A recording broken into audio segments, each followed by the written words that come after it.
microphone working. If not, if I can't get my microphone working here, I'm going to have to end the YouTube and just do the Instagram live. Not what I wanted, but we shall see. This is the pains of new technology for me. I know a lot of people know how to use this very well. It's my very first time in here. Let's see what happens if people if people are here, can you please send me a message? Can you hear me?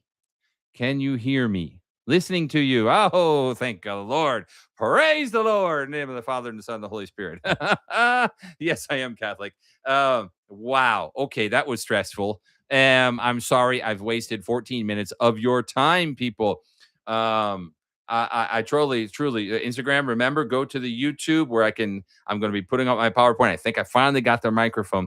I'm very good at CACD preparation. I'm new to this technological YouTube thing. It's the very first time I've ever done a live via YouTube. So bear with me a little bit. What happened, I believe, is when I went live, I forgot to tell it to turn on my microphone. And once you tell it to go live, you can't edit that anymore. And then you have to come out and come back. So I totally apologize. I didn't turn on my microphone. And now I'm just hoping that everything else is going to be fine. Okay. So I'm looking over here, my Instagram over here, and you guys on my YouTube, and hopefully you on YouTube on Instagram come to my YouTube, and please give me a like. Hopefully you like me, and hopefully you'll like all the wonderful things that I have to share with you today. We've got lots of things. When I bring out the tie, the any of my 9 ties that I have, it means it's time to get serious. It's time to get serious because we're in 2026, and even though we are in that time period of January where a lot of people are on vacation on the beach, taking in the sun, drinking a caipirinha, whatever, right? You people who now are studying for the 2026 CACD examination, you need to get ready, right? We need to make sure that we have a notion to what the exam is about so that we can start to understand how to study for that examination. Some of you have already studied with me before, so some of this information may be not new, but very important to review. That even rhymed. How about that? Not new, but even important to review. And all of you are going to need some high technology tonight. A pen, this thing here, remember this? And a piece of paper or a computer if you wish, because I'm bringing you a quiz. You see why it's so important, you guys on Instagram? Come over to my YouTube, then you can see the full quiz. There are going to be 10 questions you need to answer. 10 questions you're going to need to answer. So are you ready? Are you ready? I've got lots of things to talk about today. Lots and lots of things to talk about. Might take us at least an hour, probably, I'm guessing, right? Maybe a little bit more. We shall see. But I'm not going to rush, but I'm also not going to waste your time with lots of babble. I want to get to the points that I think you really need to know about the examination through your own reflection. Okay. And what does that mean? Hi. I see we've got some people here. We've got Leila, we've got Ana Laura, we've got Lucas, we've got Beatriz. Welcome, one and all, over here. We've got Wendell, we've got Marco Tullio. That's wonderful. Again, I'll say it for the last time. Instagrammers, go to the story, my third story. Click on that last link that I made. So then you can come into my YouTube where I will be sharing screen here. Okay. So unfortunately, with Instagram, we can't share screen. That's why I decided to do via YouTube. I was going to do via Zoom, but my secretary, Leila, who happens to be here with us, encouraged me that it's time to start using YouTube. And she's right. She's right. It's time for me to start taking that new step into new technology. It's always scary for me, and forgive me if anything, any glitches happen. I'm going to start off here before we start our 10-question pop quiz. I always love that word, pop quiz. You know, when I was in college and the professor would come in and go, okay, everyone put your books away, pop quiz. Sweat started coming down your face going, oh my God, were we supposed to study something? Was there something I didn't prepare? Oh my God. You couldn't have studied for this, although you should have already studied for this. And that may sound really contradictory, because I want you to reflect on everything that you already know about the examination, or that you should know about the examination, Okay, I'm not going to tell you what because you're going to see in the questions. Because once you know all of those things, then you can start figuring out how to study. Because if you don't know this background information about the examination, you're not going to be able to study. And there's no sense of even knowing when the exam is and what's going to be on the exam if you don't know what the exam is about. Right? Okay, so here's the first step we're going to take. Now, I'm going to precursor this with I'm not absolutely sure the video is going to work because I've never done this with YouTube before, but I'm going to try. And what it is a wonderful, wonderful testimony, depoimento, from one of my favorite ex-students. I've had many of them and not trying to play favorites, but one that I just highly, highly respect. Let me pull that camera back a little bit so you're not getting my face so much in my Instagram here. Um, Mariana Bruick, who last I heard was working for the WTO in Zurich, right? Switzerland. Or Zurich or is it Geneva? Well, I've forgotten now if it's in Zurich or Geneva. I think it might be Geneva, but I'm not absolutely sure. It's not important. What's important is that she's one of the great cases of success in my English classes. And this was back in 2016. Let me try to upload here this video. Hopefully, you'll be able to hear her. Okay. And if you, as I'm going to be sharing my screen, I'll play it through and then I'll ask if you heard it. Hopefully, you will all have all heard it. And then I'll talk a little bit about her. Okay. Right on. Let's get started here. So let me try to share my screen. I'm going to share just the power I have. I cannot go full screen in PowerPoint. We have figured this out the other day, so I'm going to just make it as big as possible here. This is our main focus today. Okay, so can you see this screen? I'm just going to check my video here. Yeah. So our main purpose here today is to talk about the Aula Magna, which is what we're doing right now. It's a lot of you who have already registered for the course. Congratulations, you're taking that step into the what do I say the next step towards achieving your goals, which is basically becoming a diplomat, right? And I can help you in English. Of course, we have other parts of the examination that, sorry, can't help you so much, but I can help you at least in strategy as much as possible. Now, here's what we're going to do. I'm going to play the next slide, and I'm going to play a short video, which is a testimony from Mariana Bruick. I hope you can hear it. I'll play the whole video, and then I'll come out, and then you tell me if you heard it or not, okay? This is for us to, for you to help me a little bit with the technological difficulties, if there are any. So we're going to play the next slide here. Let me turn it on here, and hopefully you will hear this.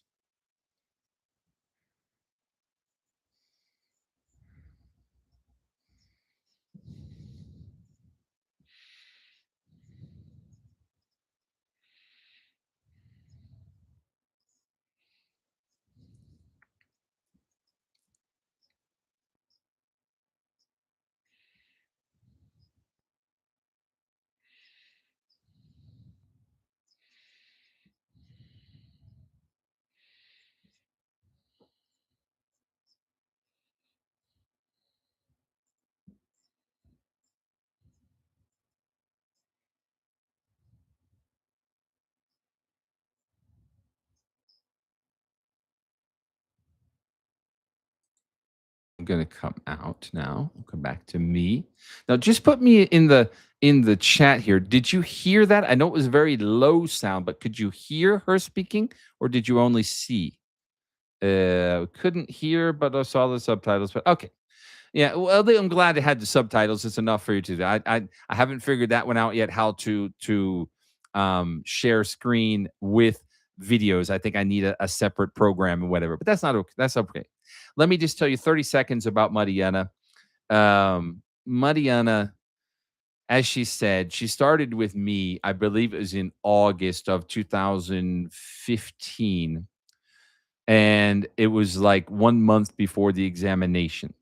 I don't remember the exact month. It was August or September, but it was 1 month before the examination. And she came to do that second phase intensive course with me. Okay.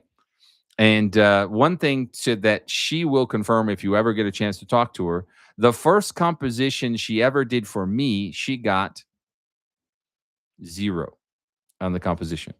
She almost killed me. She was like, "Who's this guy? And what is he thinking? Who does he think he is?" And blah blah blah blah blah. And she was studying with Bruno Teixeira, who today I believe is working in Washington D.C. Last I heard. And Bruno just turned to her that. That's just Todd. Get over it. He's going to tell you what you need to hear, not necessarily what you want to hear. And it's true, although it sounds rude. Sometimes I do say things that you need to hear, and it's painful. But what happened was she got, as she told you, a 28.5 in 100 in that first month, because in 1 month I wasn't able to do much with her because she had a lot of problems in her writing. Okay. So what I did was I sat down with her and I found out what were her grammar problems, and I found out what she needed to do in her writing strategies to adapt to the CACD. And I managed in 1 year of study in group and private to get her from a 28 to a 71 plus appeals, right? That's tripling her score in 1 year, okay? Because she just needed to figure out what she was doing wrong. Last semester, I started with this CACD English Mastery course. And for the most part, I think we had great success. I'm going to talk more about the continuation of this course this year. And for those of you who have not registered yet, and why you should register, because it's an incredible course. There were a couple of people that had difficulty with some of the reasoning. The CACD examination is different than any other examination. So you have to adapt to the style of the writing. I say this to everybody: adapt to the style. Never believe that you already know everything. You have to put on those humility sandals, as you say, no, the sandálias da humildade. You have to put on those humility sandals and say, okay, wait a minute. I don't really know what this exam wants from me, right? And we're going to talk more about the course in the near future. But I think sometimes you have to really understand that, wow, I thought I knew, but I guess I don't. And most of the time, it's not that you don't know English. It's that you don't know how to do the exam. You see what I'm saying? And that's where I want to start today. Okay. We're going to do a lot of PowerPoint here. Most of my screen is going to be me in the bottom corner with the PowerPoint. I'm traditional here. I'm going to use PowerPoint, and I'll work more on technology in the upcoming videos. But today, let's just focus on the PowerPoint. And I'm going to give you 10 questions. And as I said, I gave these questions to almost every course that I have taught. I start with these questions to see what people know. And I'm surprised many times how many people don't know the answers to these questions, right? And without knowing the answers, it's hard for you to move forward. So let's start there, all right? So here's the first step. Again, all of you on Instagram, if you're not on YouTube, you're not going to be able to see the 10 questions, but you can hear. I'm going to read the questions as I pull them up here, and you can try to answer them on your own, okay? So here we go. Now, I'm going to share my screen again. At least we know that the share screen is working. That's important. And my microphone is still on, so we'll move on here. What do you know about the CACD examination? Okay, so we are going to focus on 10 key questions here. Let me just run through the 10 questions. You can write them down as best you want, or type them, or just think about them. Question number 1, how many question items are there in the English section of the first phase of the CACD examination? How many question items in the English section of the first phase? Just items, not score or anything like that yet. How many items? Number 1. Number 2 is, what are the 4 main question types in the English section of the CACD examination? 4 main types. People who study with me, this is easy stuff. But if you've never studied with me before, it might be a little bit trickier. Number 3 is, what was the scoring system for the 2025 CACD first phase exam? And I'm going to show you both first and second phase in this, but focus your attention on what was the scoring for the first phase. How did it work? And number 4, how many candidates passed to the second phase of the CACD exam in 2025? Do you really analyze the announcement? Because if you analyze the announcement, you know all of these things off the cuff. Okay, but it's important to know. And number 5, what was the structure of the English section of the 2025 second phase examination? What sections were on the second phase? Okay. And number 6, how will each section of the second phase English exam be scored? Now, I'm not predicting, I'm pretty much stating that it's probably going to stay the same as it was last year. So you can also see this question as what was the scoring system for the second phase in 2025? You see, my predictions are based on what we already know. Okay. And generally, you'll find that even what I predicted last year was exactly what happened on the examination. Question 7: how important will grammar and vocabulary be in the 2026 exam? How important will grammar and vocabulary be? It's almost a rhetorical question, right? And then question 8: do I need to study literature and the arts for the CACD exam? It's an interesting question. First phase, second phase, where does literature and the arts, the history of art, come into the CACD examination? And number 9, name. Now, here's a tough one. You're going to need a little bit of time to think about this. Name 10 areas, 10 areas, 10 areas that a CACD candidate should study to prepare for the CACD examination. 10 international relations areas, topics, issues. And number 10, when will the 2026 CACD exam most likely take place? I do put in the most likely there because I'm guessing, according to my own experience in the past, as to one of two possibilities that I will talk about in the end. Okay, you with me so far? Now let me just stop, share real quick, come out here and come back over here. Got it? That's a lot of information, isn't it? That's just the questions. I haven't even shown you any answers yet. Do you know all of these? Okay. So it's a lot of information, isn't it? And that's the thing. And that's only English. You know, we've got Portuguese, we've got French and Spanish, we've got geography and history and law and all these other things. I don't want to freak you out, but it's important for you to know, what does each section require. I don't know about my colleagues. I think they should do this, where they have at least one class where they study the announcement, o edital. Because when you study the announcement, you start seeing all the things that you really need to study. And rather than just taking random books off the shelf and studying, like these grammar books back here that I have on my shelf here, you can see here, Instagram, right? They're only important if you know how to use them. The reading stuff here, what's good and what's not. I mean, are you going to read an entire foreign affairs every month? You may not have time for that. So what topics do you need to be focusing on? What's happening in current events? What is important to the examination this year? What was important in 2015 may not be the same thing that's important today, or it might, depending on, if things are repeating themselves, if they've evolved. Let's take one simple example. If we go from like robotics to AI to new drone technology and warfare, we've got an evolution of technology. So the way technology was treated a few years back and the way it's treated today, right? Let's see, we've got Nayada put here, climate change and sovereignty, for sure. Or sovereignty. I didn't use that one, but yeah, that's great. Migration, border sovereignty, border migration, border diplomacy, lots of great things you can think about. AI, You're going to come to that. Hold that thought. That's like number 8 there, right? Or number 9. What are the 10 main things? So let's come here. I'm going to show you another quick video here. Just read the subtitles. I think the sound's not going to come out, but it's from Diogo Machado Gonçalves, great friend of mine, another wonderful favorite student of mine who is a diplomat today. He passed in 2023, and he's a great story. He has a mentorship as well. If you're interested in a larger mentoring for the examination, I encourage you to, I think Nayada studies with him, maybe others of you do. I encourage you to search him out, Diogo Machado Gonçalves. He's amazing. He's amazing. Nayada says it's her mentor.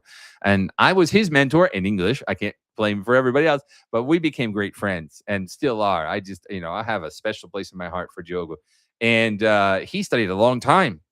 Almost 10 years. I think it was 9 years for him to finally pass. Now, none of us want you to have to take 9 years, but you need to also be resilient. Nobody passes in 1 year. Nobody passes in 1 year. I do not know any cases of anyone who literally started studying for the CACD this year and passed the next year. It's just like impossible. It's too much information. 2 to 3 years is a great, wonderful 2 years is difficult. 3 years, normal. 5 years, totally normal. Above 5 years, maybe you had a lack of information when you started. And that's okay. Don't worry. If you're resistant and you really believe, I think Diogo Machado and Breno, I forgot Breno's last name now. He studied with me also together with Diogo for a long time. Had took like 9 or 10 years, something like that. So, these people believed in their dream. And that's the thing. You got to believe in your dream. I'm going to talk to my Instagram people here. You got to believe in your dream. You can't just go out there and say, I'm going to pass. What do I do? Ooh, that's why you're here. What do I need to do? Right. But you have a dream and you've got to be persistent and constant and keep fighting for that dream. It's never easy. It's never easy. Okay. So let me show you what Diogo says about me. Just read the subtitles, okay? We won't worry about the sound for now. So Diogo says, oh, okay, we're going to come back to the quiz in a second here.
Okay, so I know you couldn't hear that, but you could read. That's the great thing about subtitles nowadays. You can scan through and not have to hear and still read. Jogo, great friend of mine, and yeah, we did a long study. Had his highs and lows mentally as well as in his production work. Sometimes he'd be amazing, and sometimes he'd drop off. Everyone has that. I've seen some students recently that got to a perfect score, and the next week was a 30, or out of 70 or whatever. So we don't want those highs and lows. We want to find that middle term, and that's the key. Okay, so all right, you've got a couple of background information. I've given you a little what do I say? What's the word I want? I'm giving you some food for thought.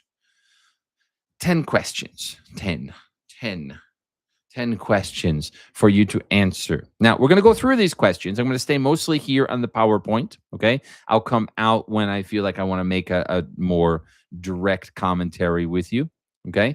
But I'm going to just show you some basic information from the announcement and things that you really need to contemplate in order to be able to pass the first and second phases. And these are things that you need to know every year. And hopefully, you are able to already know this, or you already know this information without seeing my slides. I hope so. But I have a feeling I'm probably going to bring you some stuff that you didn't stop to think about. Okay. So here we go. Come over here to the window. All right. Come back over here. And I'm going to keep this open here. I'll repeat the question. How many question items are there in the English exam of the first phase of the CACD examination? Well, I'm going to show you a couple of slides here of showing you how from 2023 to 2025, how did the examination change? It changed in the first phase and it changed in the second phase, right? In the up to 2023, in the first phase, we had 9 questions, true, false questions, each question with 4 options, right? With 4 options. So you had, 1, 2, 3, 4, and each one of those options had a specific score, right? And then the second phase, we had a composition, a summary, an English to Portuguese translation, and a Portuguese to English translation. Okay. The slides are not appearing in the YouTube. Okay. Well, let me come back out.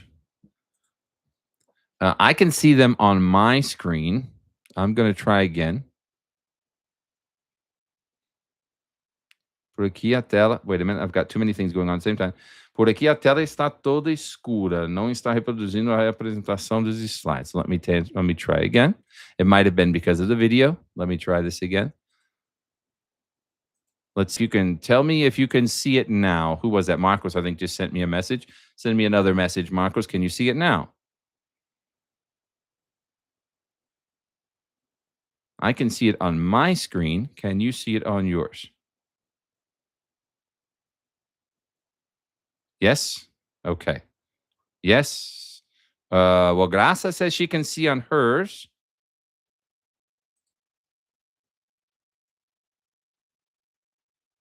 I can't look at your YouTube.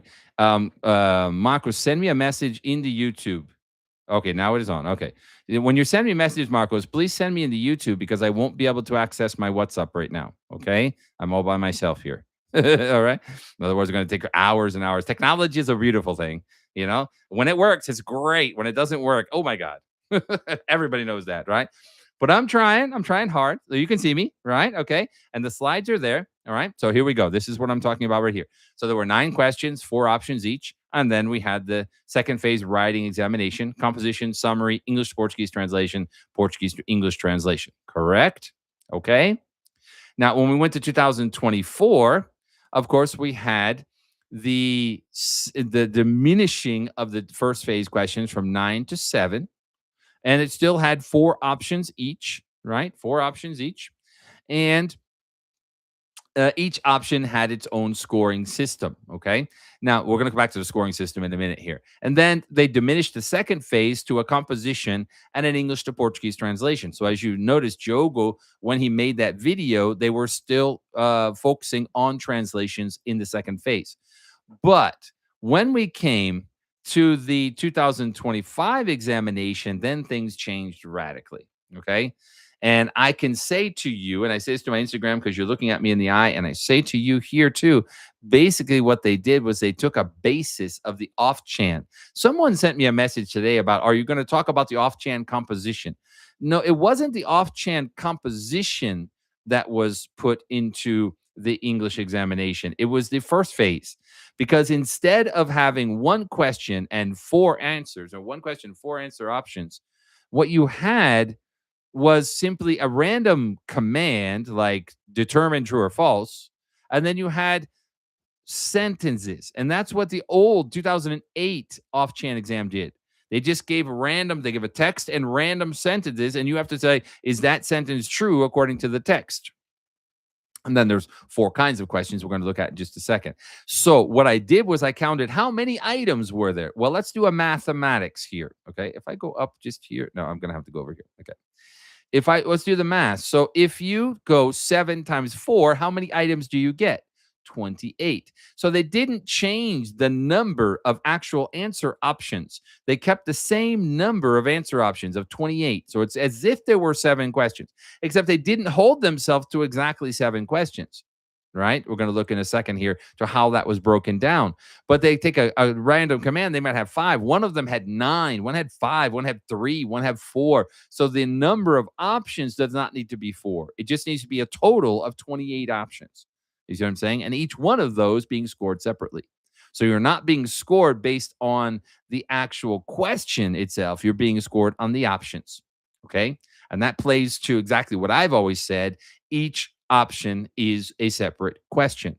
So in the 2025 exam, that's what they did. They labeled it as 240 items. They didn't say in the announcement that it would be 28 items in English, but I kind of predicted that it probably would be pretty much the same. Okay, come back to that. So first thing was we still had 28 items. So from 2024 to 2025, the only thing that changed was the formatting, the way it looked on the examination, but the basic structure was still the same.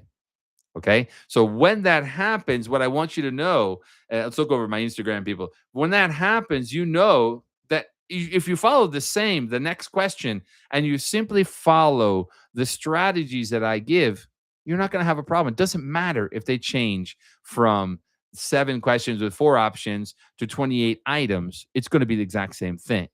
Okay. And again, the second phase, it reduced or it changed the English to Portuguese translation to a summary. which to me is more representative of what they need of diplomats today. Ones who can write well in documentation, and ones who can read well and summarize that in a short version. Okay, we're going to talk more about the second phase in the near future. All right, now let's get to the second question. Very important. So if we don't need to worry about the formatting, then all we have to do is look at how do we do these questions? What are the four main types of questions? What are they? Okay, so what are the four main types of questions? Basically, I've already got them here. Normally, I would have it come up one at a time, but it's not a problem. For sake of time, anyway. Directly stated, inference, vocabulary, and grammar. If you know how to do these four, directly stated, inference, vocabulary, grammar. If you know how to do those four questions, you are able to do the English examination. What do they mean? Directly stated, main information can be found in the question, right? So it's the statement, answer statement. So the question meaning, I've given you an option, and what does that option say? That information can then be found in synonyms, right? You want to search for the main terms in the text to find the information to answer the question. That means find synonyms, find the idea in the text and see, is it the same?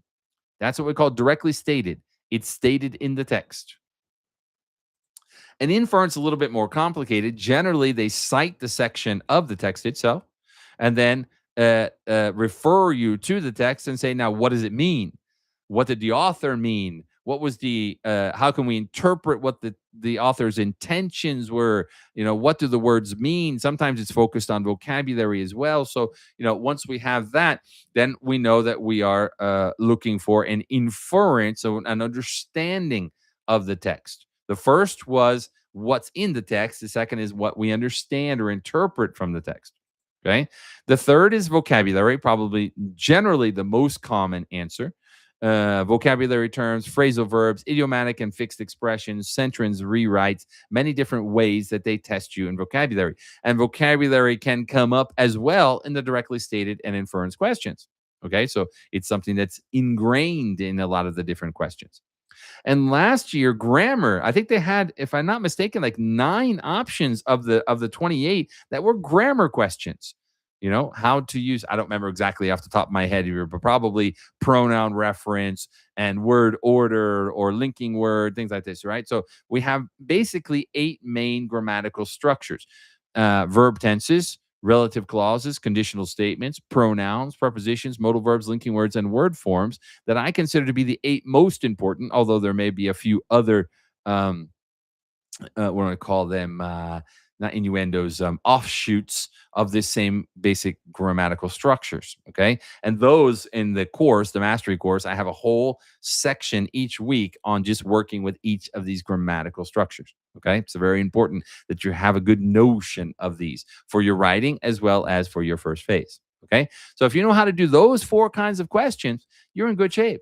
Because it doesn't matter if it's a question with 4 options or if it's 28 items, you're still going to answer in one of those 4 ways. Identify, directly stated, inference, vocabulary, or grammar.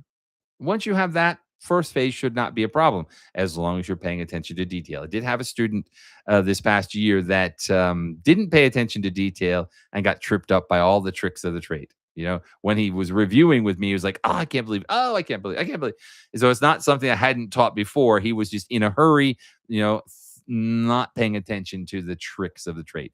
That's what I try to teach you in the second section of the mastery course. When I talk about vocabulary, we focus a lot on the TPS questions, right? I call it TPS, first phase. Teste de pré-seleção, I think was the original term. And the vocabulary, what was the word I was trying to say? The vocabulary section of my course focuses on the TPS questions, all 4 kinds of questions, right? And that helps you to prepare yourself for the first phase as well as the second phase. We'll talk more about my course in the near future. Okay, continuing on. I hope everyone's with me here, all right? I'll see if there's any questions along the way. Yes, no, yes, okay. Just a lot of answering me, okay.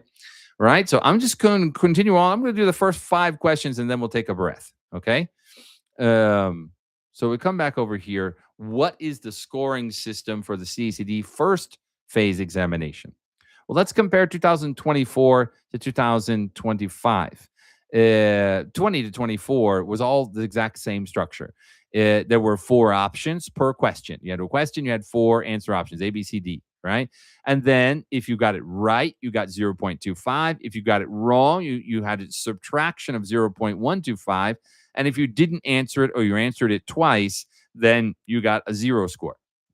Now, the basic logic behind that is if you think that you have a logical reasoning behind your answer, you should answer, because getting it wrong is only half as much as getting it right. So you have to, every 2 wrong equals 1 right. 2 wrong equals 1 right, right? So the thing is, you need to basically see, if you don't know, like it's a vocabulary term, you have no idea what it means, and you're just going to guess wildly, you might want to take a 0 so that you can, limit your possibility of getting it right. But if you think you have a notion of it and you have a logical reasoning, I would encourage you to guess. Now, when we look at that as compared to 2025, the scoring system changed from 0.25 and 0.125 to 1 and 0.5. Why? Because this is much easier to calculate, don't you think? Right? I mean, do the calculations of this as 0.25 and 0.125 as compared to 1 and 1/2. Okay. So if you got it right, you get a full point. If you got it wrong, you take half a point off. So much easier to calculate. And then each item is 1 point. So it's not each question, it's each item. A, B, C, D, E, 9, 28. There are 28 items. So you have the possibility of 28 points. But every time you get 1 right and then 1 wrong, right? Consider it. You have 1 right, you get 1 point. Then you get 1 wrong, you subtract the half point. Now you have 0.5. Okay? If you get 2 wrong, now you're back to 0. If you get 3 wrong, now you're at negative 0.5. Then you get 1 right, then you go back up to 0.5. You get the point? See how the math works? It goes point by point. Okay? So that's how, and to remember that you need to have no less than, in the entire objective examination, the first phase exam, no less than 96 points. If you're less than 96 points total, not just English here, this is the entire exam, less than 96 points, you're automatically out. Okay, that's point. Then they have a cutoff after that at some level. I don't remember what the cutoff was last year, not important. So 96, you're out no matter what. And then they have a cutoff of the top 300, which I think is the next question, right? How many people actually went? Oh, right. Before I get to that, just to show you some examples of how it changed. Okay. So in the first phase, we know that from 2000, I believe it was like 16 when it was 13 questions, and then it reduced to 9 questions, and then 2024 it reduced to 7 questions, right? And you had a text breakdown of 4 to 6 reading text, about 1 to 3 questions per text on average. So what happened last year, this is something, I'm keeping the slides exactly from what I did at the beginning of 2025, and I was predicting how would these 28 items work out, right? In fact, I was predicting 28 items because I didn't really know if we were going to have 28 or not, but I calculated 7 times 4, considering if they keep the same number of answer choices, they would keep 28.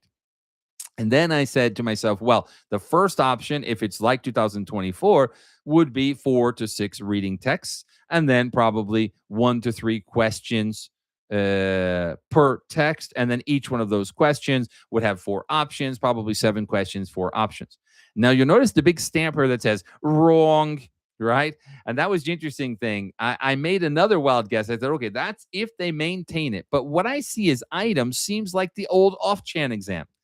And it was interesting. I made this wild guess. I said, could resemble an old off-chan exam where we would have 2 to 4 texts, but the number of question items per text could be anything from 2 to 10, right? I said 7 to 10. I was almost right on. It was basically 4 to 10, I think it was. I think there were a couple of questions that were 4, a couple that were 5, one that was like 9, something like that. In the end, we had a total of 28 items. So we don't need to worry so much about what the question prompt is. We need to just look at each item and answer that. So what I'm going to do in my mastery course is I'm going to show you how an old off-chan exam looked.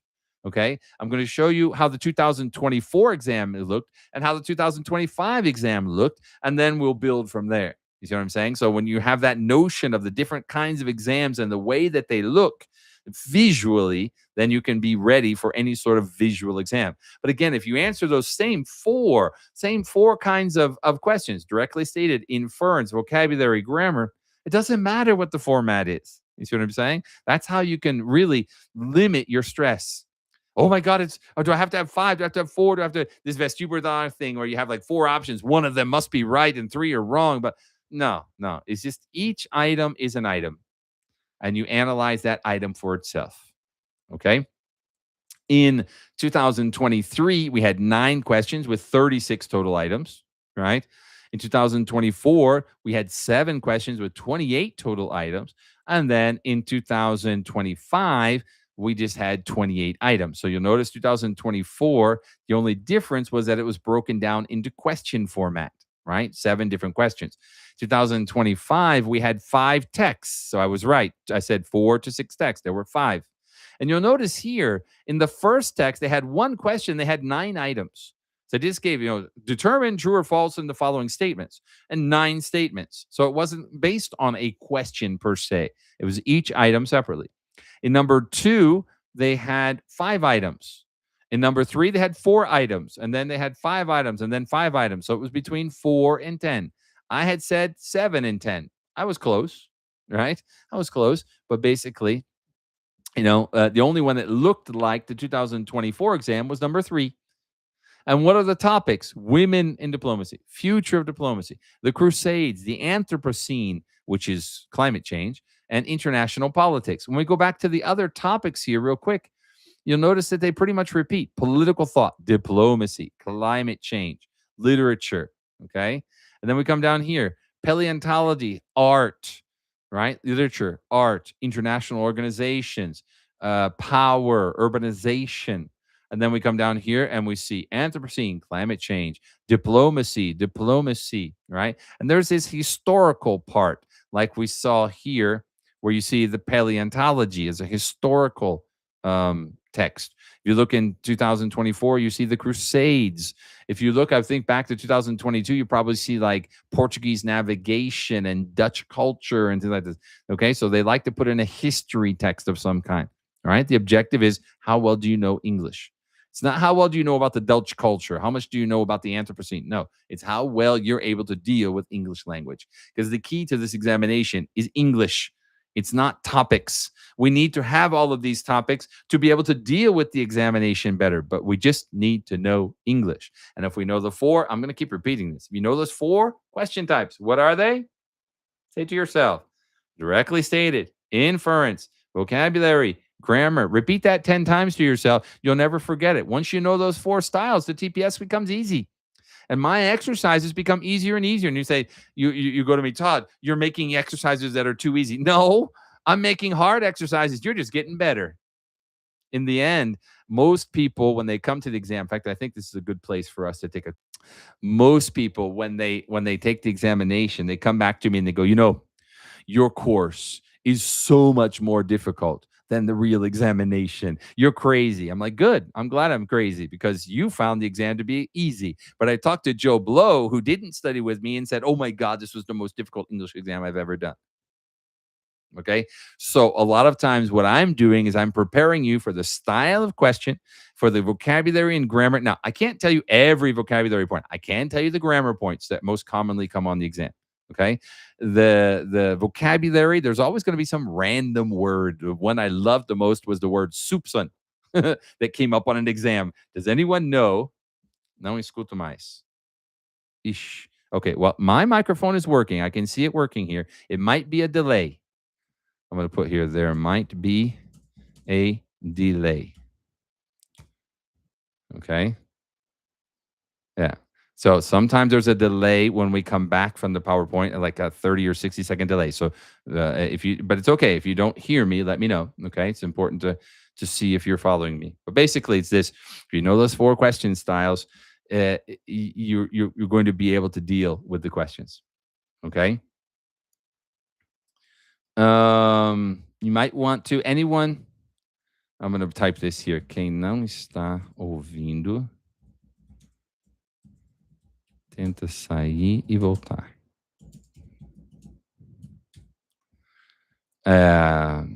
Eu tô ouvindo, ok? Novamente está funcionando. Yeah, yeah, okay? Então tenta sair. That's what I just said. Tenta sair e voltar. I don't know what's happening. I'm still learning. You'll forgive me. I'm still learning with YouTube. I don't know what it is that it's the microphone because it's an external Shure microphone. Podcast, I love this microphone, but YouTube, not so much. Okay. I don't know why. I'm figuring it out, but it's okay, right? You guys on Instagram have got the normal the telephone microphone, so you're probably hearing me fairly well. If you can't hear me here, go to Instagram, turn on your Instagram just to listen, right? You'll see me sideways and keep watching here. But I think if your audio goes off, go out and come back. Okay. All right. But anyway, so the thing is, in the first phase, knowing the four question styles, say this for the last time, directly stated, inference, vocabulary, and grammar. Know those four styles in and out. You're going to find that the exam will be much easier because then you're not worried about what is the question, what's the question trying to direct me towards. Just answer the statement. Does the statement make sense according to the original text? Is the vocabulary the same? Is the grammar the same? That's what we work on in the vocabulary section and the grammar as well. All of that in my course is more passive, right? I give you exercises, I do videos, you do the exercises, check your answers, and then if you have questions, you contact me. What we do more interactively are the writings, okay? And that's what we're going to talk about in just a second with the second phase. With me so far, okay? Those are the first four questions, all right? I'm going to try to hold the other questions to about a half an hour here if you bear with me, okay? I'm going to share my screen again, and let's pray that the microphone will work. I'm going to turn on my window here. Probably will take a little delay for it to come in. So I'll talk a little bit here whilst you see if it's coming in. I can see it here. Okay. You can send me messages just to see is the PowerPoint coming up here? Okay. And we're going to move on here with this next question. How many candidates passed to the second phase of the CACD exam in 2025? And it was interesting to note when I was researching that again in the announcement, 2024 to 2025, nothing changed. Okay. So here's the deal. The number of candidates was exactly the same as the prior year. Okay. So what we had was 375 total candidates went to the second phase. 140 ampla concorrência, 35 additional, okay? So convocação adicional de candidatas do gênero feminino, okay? And I think they will probably continue this as well. Excuse me. 140 black candidates, okay? Candidatos negros. Vamos falar em português aqui. 140 candidatos negros, 35 convocação adicional de candidatos do gênero feminino. Então, nós temos 35 extra e 35 extra candidatos do gênero feminino negras e candidatas de ampla concorrência, que não seja limitado a qualquer raça ou religião ou nada, né?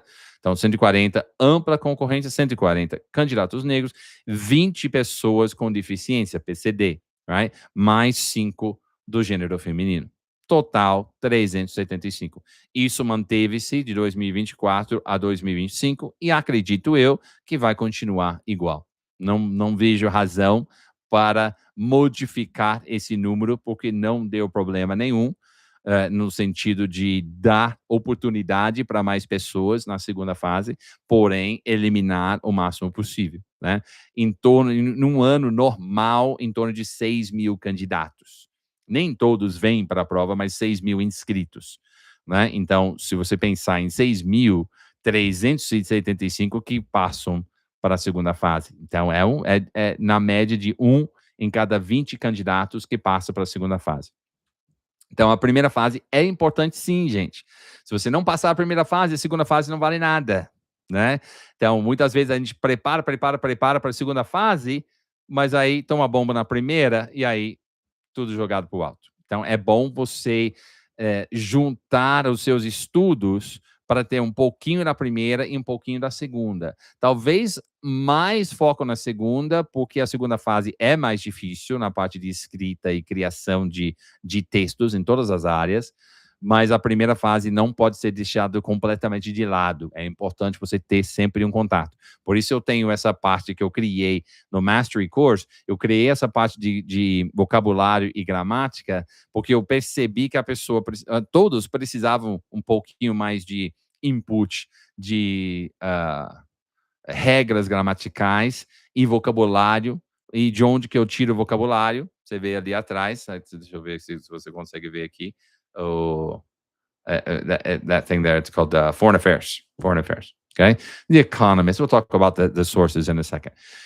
Okay, so what's important is that we have 375 candidates. What's the bummer is that it's about 1 in every 20 candidates that makes it to the second phase.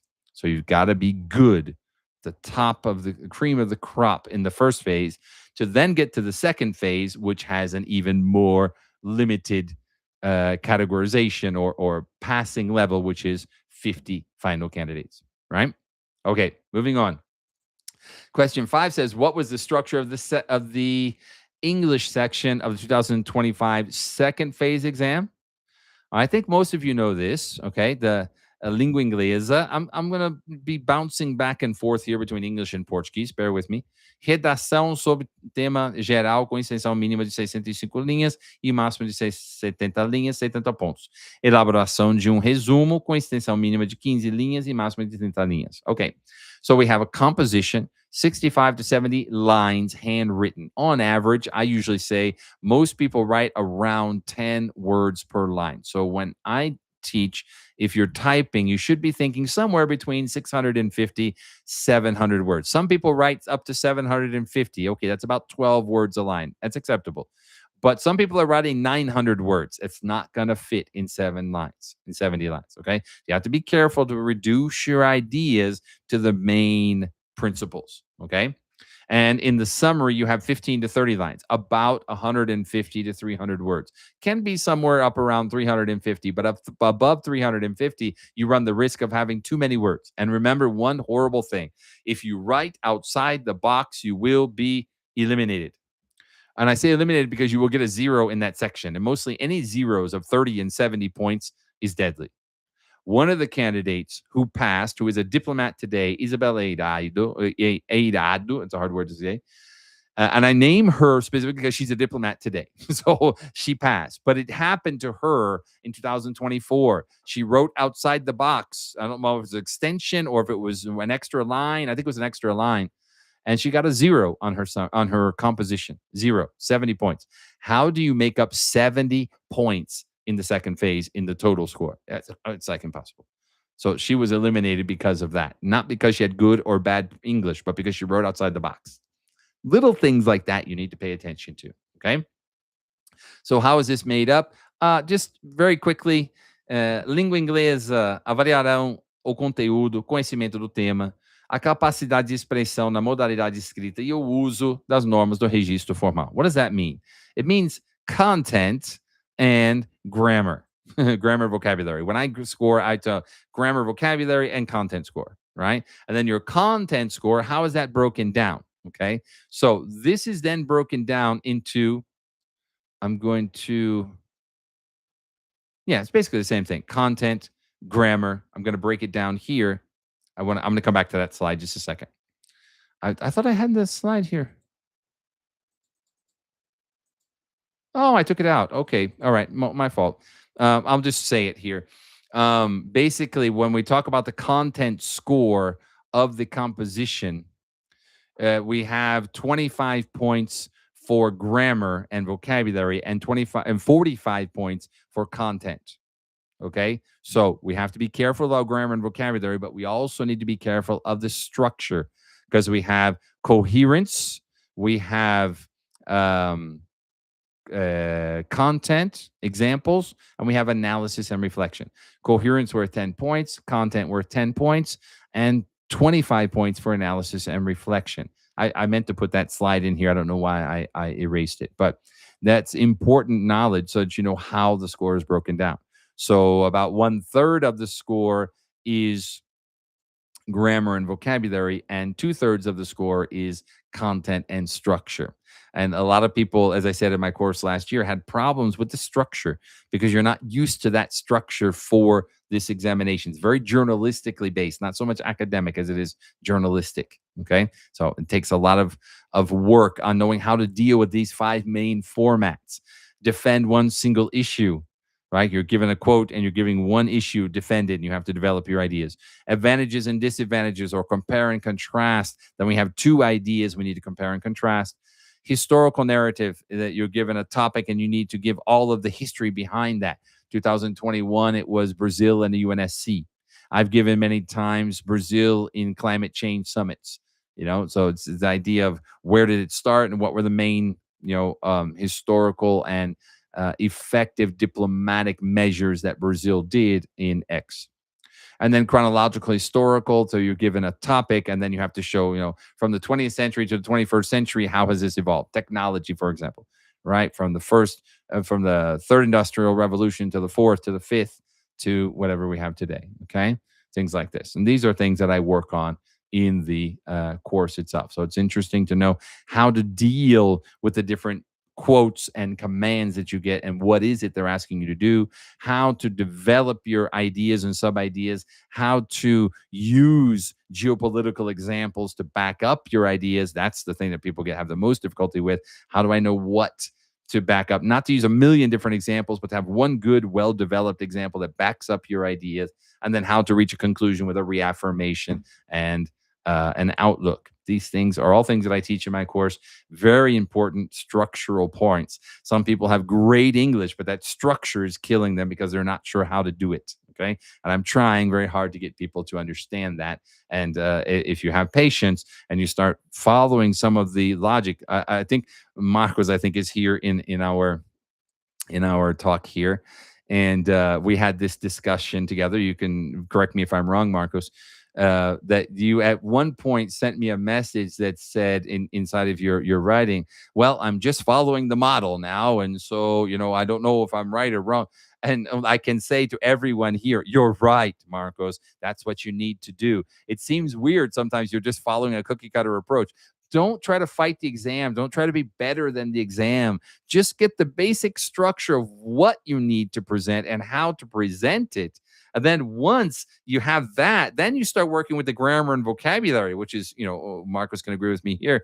Grammar and vocabulary is the biggest, trouble he's having. He's got the structure, he's got the ideas, he's got the examples. Now he's got to diminish that grammar. And that's just time, it takes practice, right?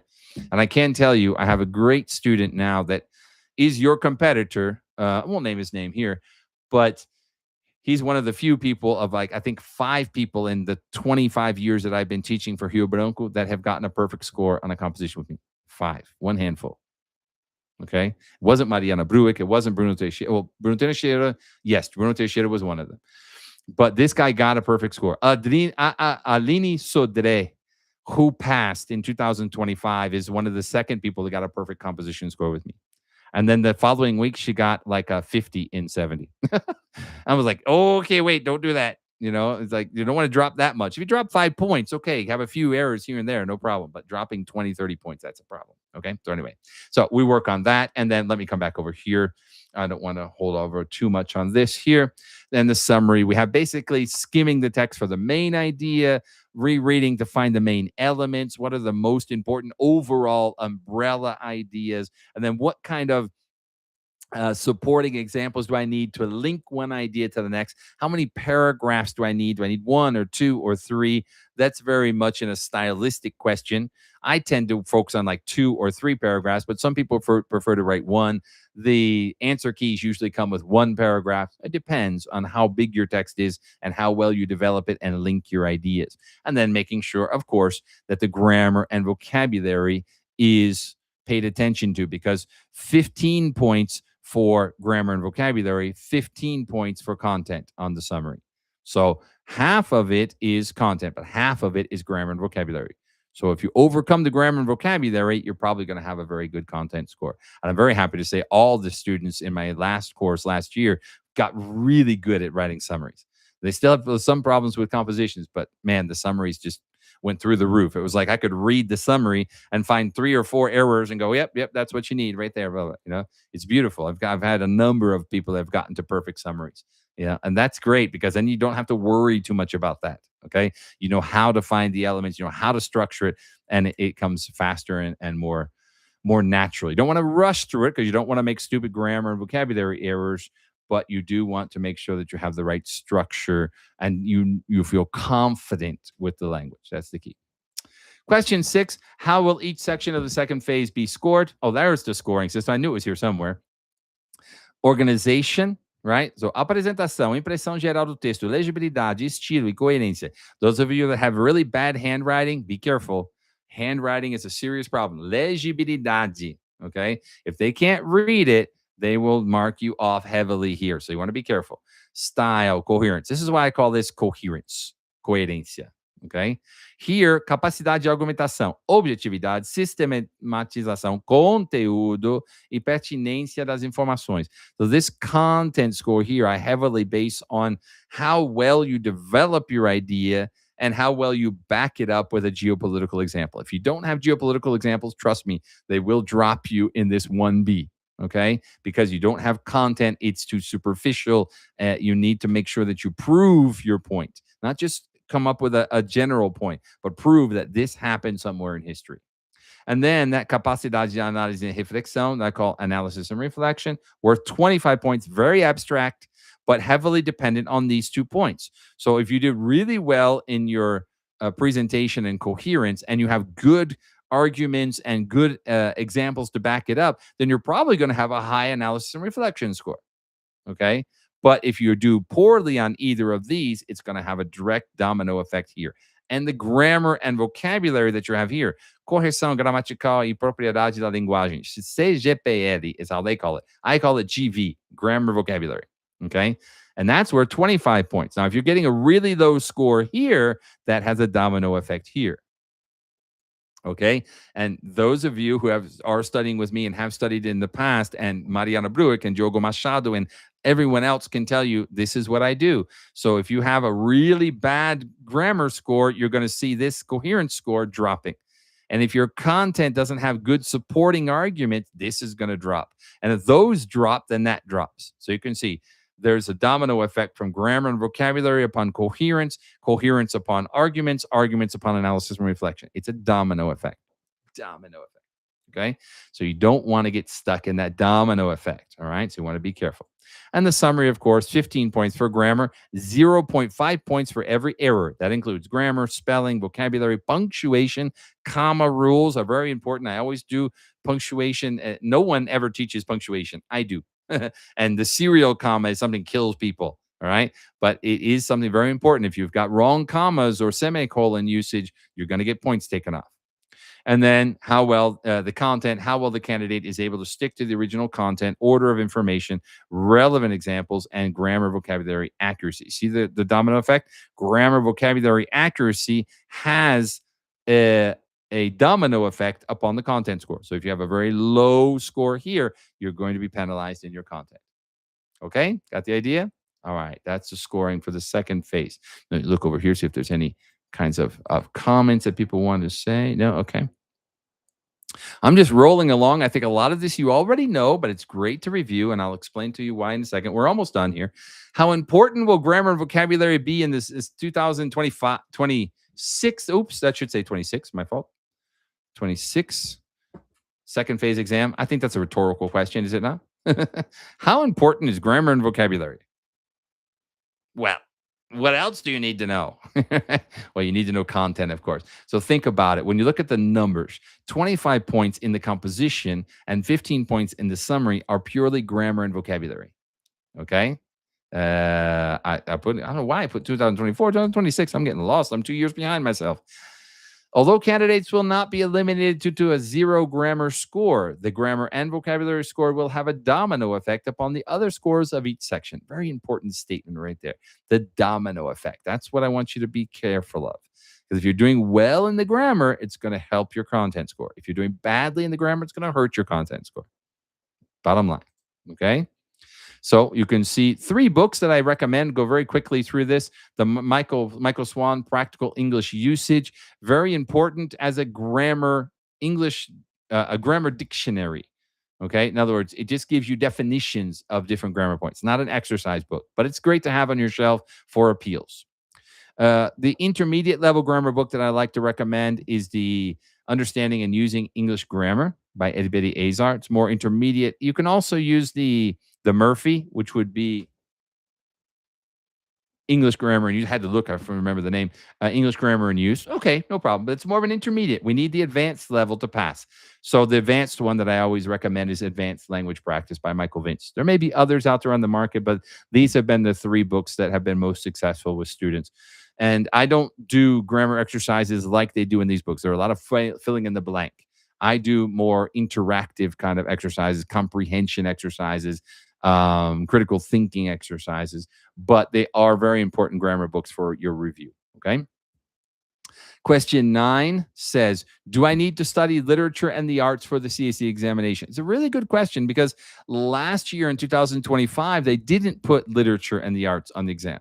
But in years past, we've seen things like Shakespeare, right? So let me just show you some basic articles and topics that have come up on the exam. In the first phase, for example, in 2012, Frederick Douglass's autobiography, a beautiful text in introducing blues music inside of the slave mentality, things like that. It's a beautiful, beautiful book, this autobiography. Virginia Woolf's Orlando, 2015. Shakespeare, Hamlet, 2022. Shakespeare, that's as hard as it gets. I mean, if Orlando was tough in 2015, Hamlet was just, wow. I was shocked that year. I was like, man, and native speakers have difficulty understanding Shakespeare, and you want this on an examination.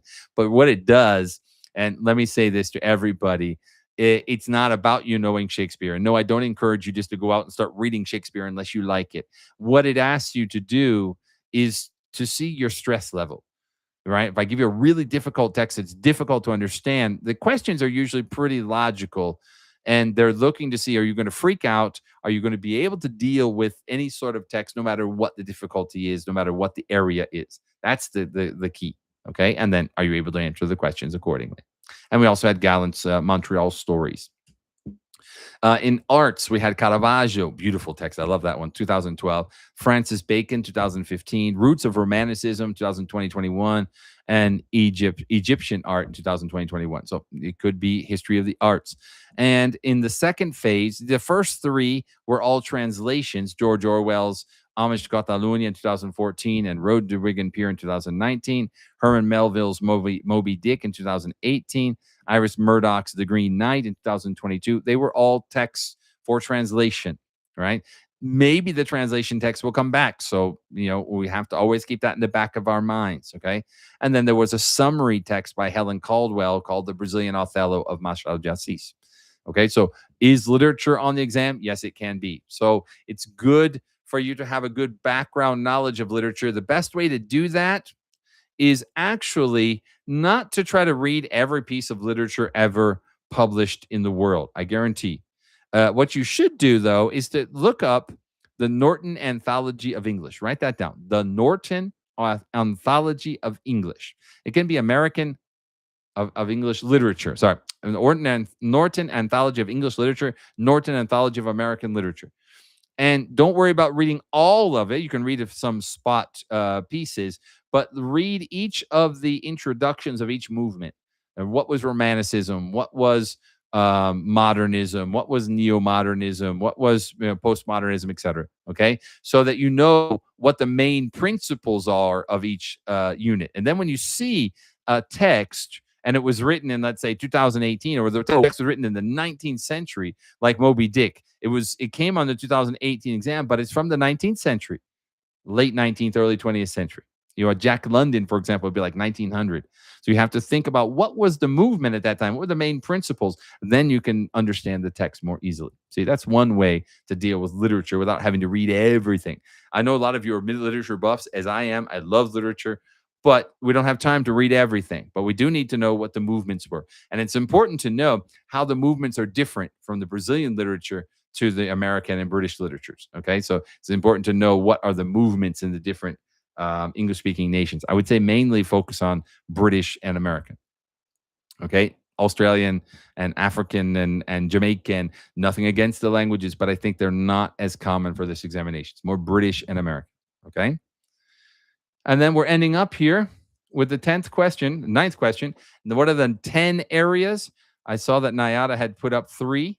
Okay, I would say diplomacy and foreign affairs in philosophical sense. Biden, not so much anymore. Trump and U.S. foreign policy for sure. Maybe you can throw in the left wing. That would be AOC, Alessandra Ocasio-Cortez, and Bernie Sanders, and then maybe Galvin Newsom, Pritzker from Illinois. These are the left wingers today that are making voice, and even New York, Mumbadi, I think, who's the new mayor of New York. And these are people that you should research lightly to understand what the left-wing philosophy is in America, and then Trump and his U.S. foreign policy. Greenland, for example, and I'm going to have a section on Greenland and diplomacy in my course because I think Greenland's the big one. Venezuela is huge. Petroleum, rare earth metals, all these kind of things. What is the U.S. foreign policy? Deglobalization, non-alignment, foreign trade, foreign direct investment, technology, very important. AI, right? International blocks and diplomacy. I think that might be very interesting because NATO, UNASUR, the Mercosur, EU, new trade deal and things like this. These are all important points that are happening now. Environment, we just had COP30 in Belém, right?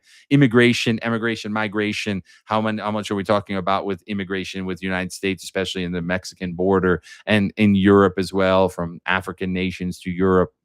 Cyber terrorism, cyber warfare, international security, arts, language, and literature. Those are the 10 that I think you should study.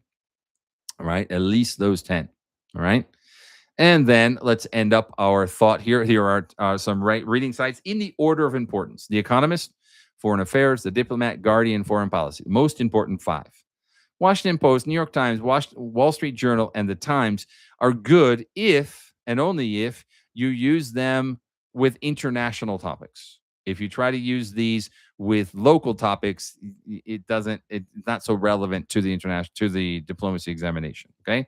And I know some of them have paywalls, but the best thing to do with that, I've told this to my class before, is take one article from each source per month on different topics.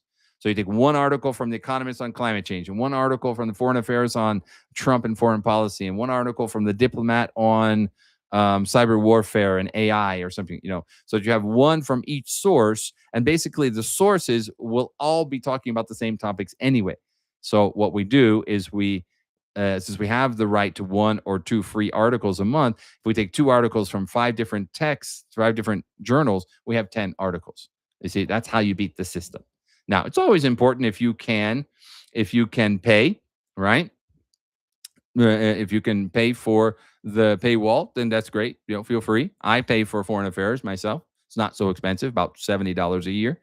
Economist is really expensive. Diplomat and Guardian, not so much. I think that's pretty much free. Diplomat and Foreign Policy, they have their paywalls as well. Pay what you think is relevant to you. Okay. And then just for us to end up here, 10th question is, when will the 2025 exam most likely take place? Well, I would say this. 2022 exam, which was the last presidential election, took place in April and May. But this is the rumors that I have been hearing, is that Ministério de Planejamento has not authorized the exam yet, that I know of. So not probable in the first semester.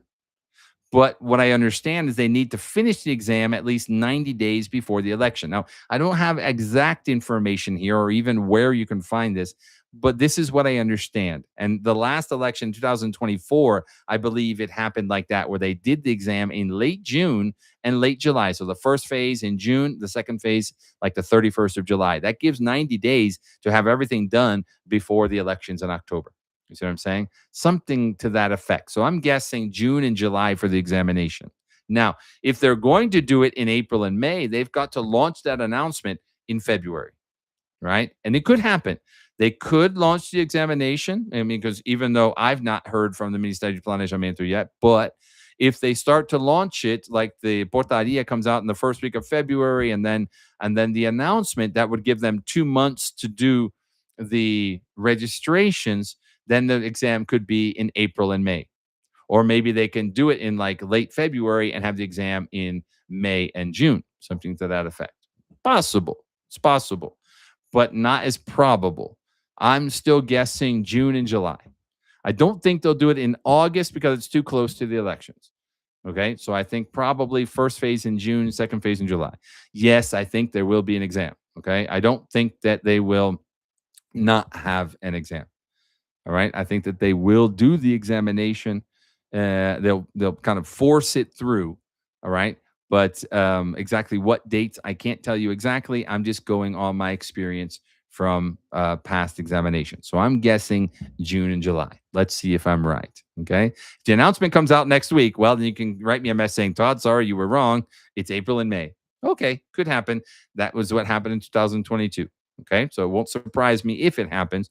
It would only surprise me in the fact that I hadn't heard that it had been authorized. But hey, that I don't have all the insider information. I'm going off of what I've seen in my studies. Okay. I'm going to go ahead and finish my PowerPoint here so that I can come out and not have to come back because I'm afraid of losing my sound and stuff. So take a deep breath, meditate. Did you have all that information before? Right? Did you know all of that? All of those 10 questions, right?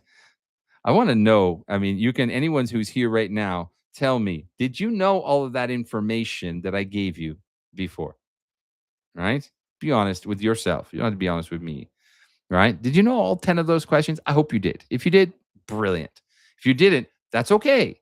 It's important to go back and look over all of that, right? Because once you know everything that you need to the four main questions for the first phase, we had to know the scoring system for the second phase. What's the importance of content versus grammar and vocabulary? How much grammar is on the exam? How much content is on the exam? All those things, if you just look at the numbers, you can really figure it out. Okay. So that's what my course is all about. And I want to offer you a special deal here. A lot of you, I think, are already in the course, and that's okay. And you've gotten a special discount. I'm going to come back to Mateo's in just a second here. I want to offer this special discount to all of you who are here today. All right. This 25% discount. Those of you who have already paid with your special discount, that's fine. There's no extra charge, whatever. You can kind of like skip over this because you're already in, right?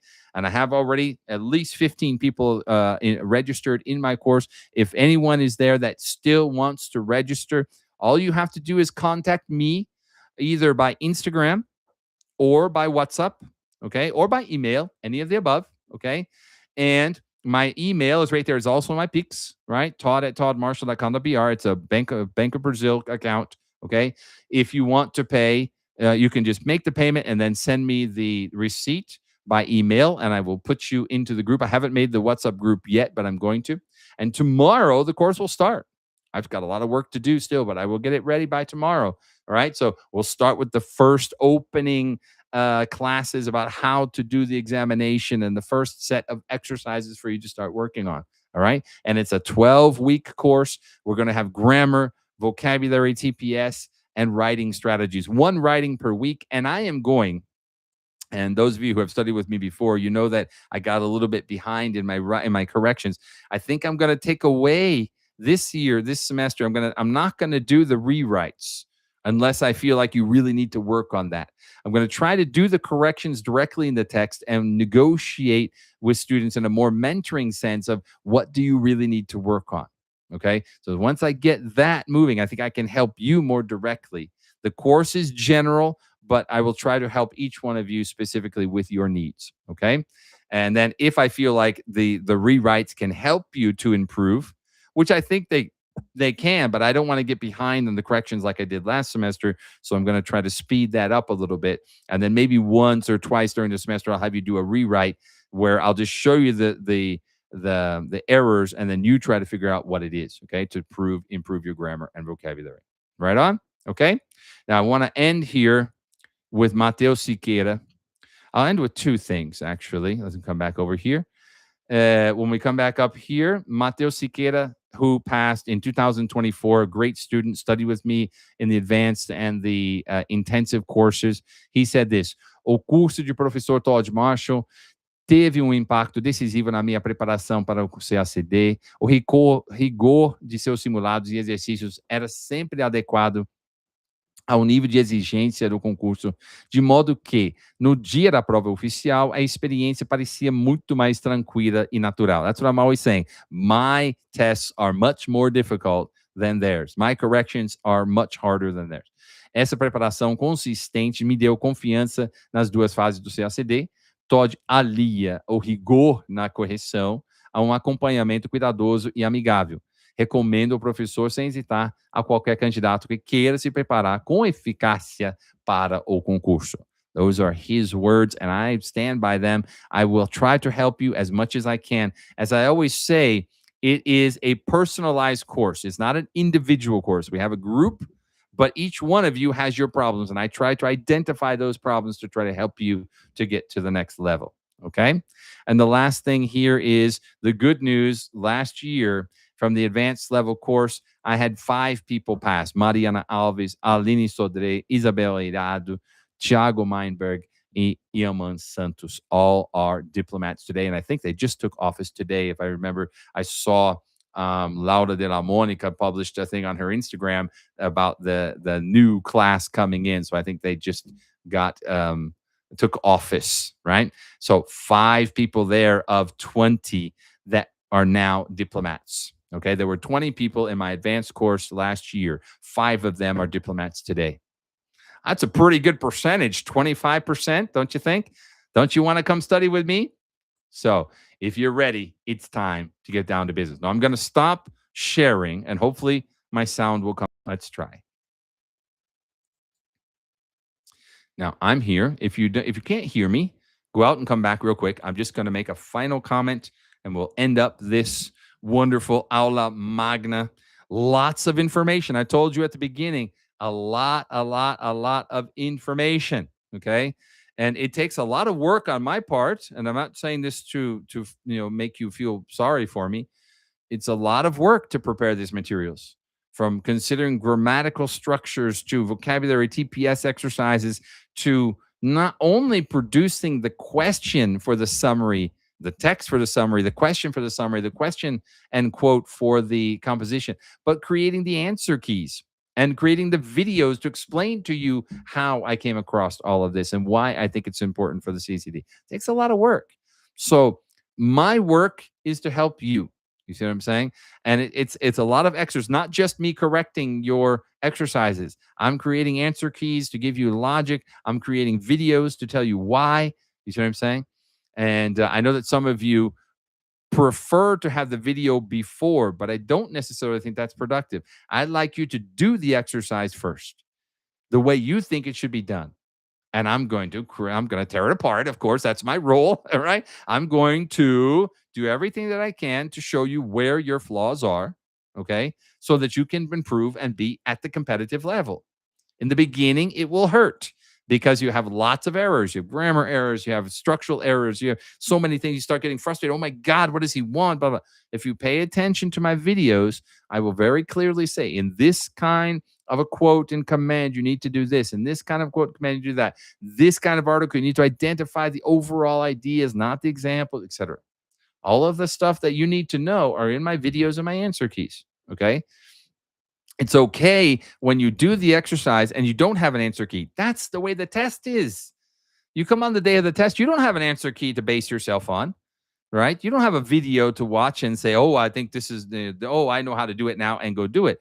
Oh, you've got a question and a quote and a command, and you've got to figure out what do they want. Okay, so the beginning stages are always a little bit more difficult. But as you go throughout the course, I think you're going to see yourself evolving, getting to the level where you have the knowledge that you need to be able to deal with the examination, no matter what the topic is. That's the important thing. Okay. Being able to deal with the examination, no matter what the topic is. First phase or second phase.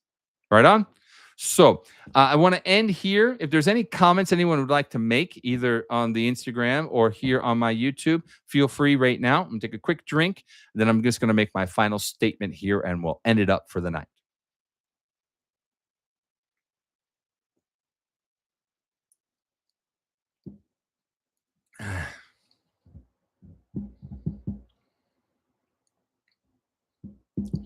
I like your comment here, Grasa. Besides, the obvious should be stated. Yeah. Sometimes the obvious is not so obvious. It's obvious to me, maybe not to you. You know what I'm saying? So I do go in great detail, and these 10 questions are the obvious because it's all there in the announcement. But do we really understand it? I encourage you in all of the sections to do this. If you have a mentor of some kind from any of the other areas, work on them with this, but analyzing the announcement in detail to know exactly what you have to do on this examination so that you're not just guessing wildly. The announcement gives you the information that you need. Okay, right on. And I encourage you, if you're not in my course yet, come study with me the 2026 CACD English Mastery course, which is a continuation of the 2025 English Mastery course. However, the only thing that will be repeated will be grammar topics, which means, conditional verb tense, prepositions, these things, those topics are universal, but the exercises will be different. The TPS will be different. All of the summary and composition strategies and text will be different. All new materials. Well, because the idea is constancy. The idea is constantly be doing and reviewing and doing and reviewing. And I think it was Nayada that I was talking to recently.